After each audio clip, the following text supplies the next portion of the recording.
सभे मगहिया भाई बहन के भूलेटन काका के राम राम आथिन। मगहिया खबर में सुनथिन देश दुनिया के खबर। स्टार्टअप महाकुंभ आज से दिल्ली में आयोजित कल जा रहा है। न्याय संकल्प यात्रा के समापन अगस्त क्रांति मैदान में हो गए। इस अवसर पर राहुल गांधी कहलका कि देश के जनता हमार साथे है। चुनावी बाउंड से सबला बेशी चंदा भारतीय जनता पार्टी के 6,986.5 करोड़ रुपया भेटायल।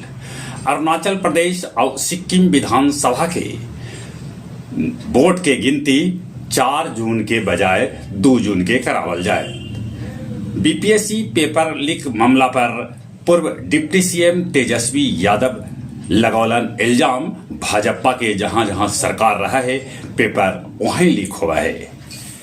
इरकी जहानाबाद स्थित श्री कृष्ण स्मृति सभागार में बासंती कविता व्यार के आयोजन कल गेल, जकरा में जहानाबाद के अलावे गया के कवि लेलन भाग। गुजरात के कच्छ में भूकंप के झटका महसूस कल गेल।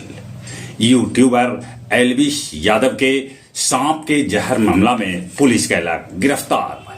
रूस में राष्ट्रपति चुनाव में एक दफा फिर से विजयी हो गलन पुतिन। वो 5वां बार राष्ट्रपति बनतन। अगला 6 बछर लेल पुतिन रहतन रूस के राष्ट्रपति। श्रीलंका भारत के 21 गो मछुआरा के गिरफ्तार कैल, साथे साथे उनकर 9 भी जब्त कर लेलन। यमन के हुती विद्रोही अदन खाड़ी में जहाज पर कैलन है हमला। मानपुर गया में लग्जरी कार से 45 कार्टून पुलिस दारू जब्त कैल।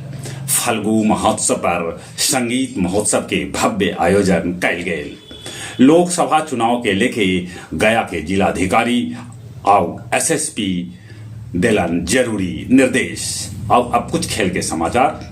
गुलवीर 10,000 मीटर दौड़ में 16 बछर के राष्ट्रीय रिकॉर्ड तोड़ दिलन। महिला प्रीमियर लीग में royal Challengers Bengaluru Delhi capital के 8 विकेट से हरा के चैंपियन बन गए। शेन वॉटसन और डेरेन सैमी ठुकरौलन पाकिस्तान के कोच बने के प्रस्ताव। जहां तक मौसम के सवाल है, मौसम विभाग सूचना दिल का है कि मौसम के मिजाज फिर से बिगड़ सका है और बरस सका है कहूं कहूं पानी। चले एक बेर फिर से अपने सभे के भूलेटन काका के राम राम।